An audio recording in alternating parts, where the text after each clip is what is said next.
Welcome to my channel Sipra Basak Sipra fitness academy. আজকে আমি আপনাদের একটা সিম্পল বানানা শেক বানিয়ে দেখাবো, যেটা কিন্তু ওয়েট লস জার্নিতে আমাদের খুবই ইফেক্টিভ। আমরা প্রথমে 3 চামচ মতো ওটস, ইনস্ট্যান্ট ওটস সেটা নিয়ে নিলাম। তার সঙ্গে নিলাম একটা কলা, অবশ্যই সেটা পাকা কলা।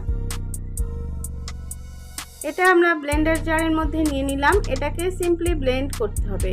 এর সঙ্গে নিলাম কি 1 কাপ পরিমাণ দুধ, যেটা মোটামুটি 250 ml মতো হবে। এরপর আমরা নিচ্ছি 1 চামচ চিয়া বীজ, 1 চামচ ফ্লেক্সিড। এই চিয়া সিড এবং ফ্লেক্সিডের গুণগত মান কি এটা জানতে হলে আমার এর জন্য আলাদা ভিডিও রয়েছে, যেটার লিঙ্ক কিন্তু ডেসক্রিপশন বক্সে দেওয়া থাকবে। তো এটাকে খুব ভালো করে ব্লেন্ড করে নেওয়া হলো। এবার কি করা হচ্ছে, এটাকে জাস্ট গ্লাসের মধ্যে ঢেলে নেওয়া হলো। দেখুন খুব স্মুথ একটা স্মুদি কিন্তু রেডি হয়ে গেছে। এটাতে যেমন পেটও ভরবে, অনেকক্ষণ পর্যন্ত পেট ফুল থাকবে, যার জন্য আমাদের কিন্তু খিদে কম পাবে। এবার আমরা এটাকে সার্ভ করে দেবো। জাস্ট এর উপর একটু চিয়া সিড ছড়িয়ে দিলাম। চিয়া সিড কিন্তু অ্যান্টিঅক্সিডেন্ট পূর্ণ একটা গুরুত্বপূর্ণ উপাদান।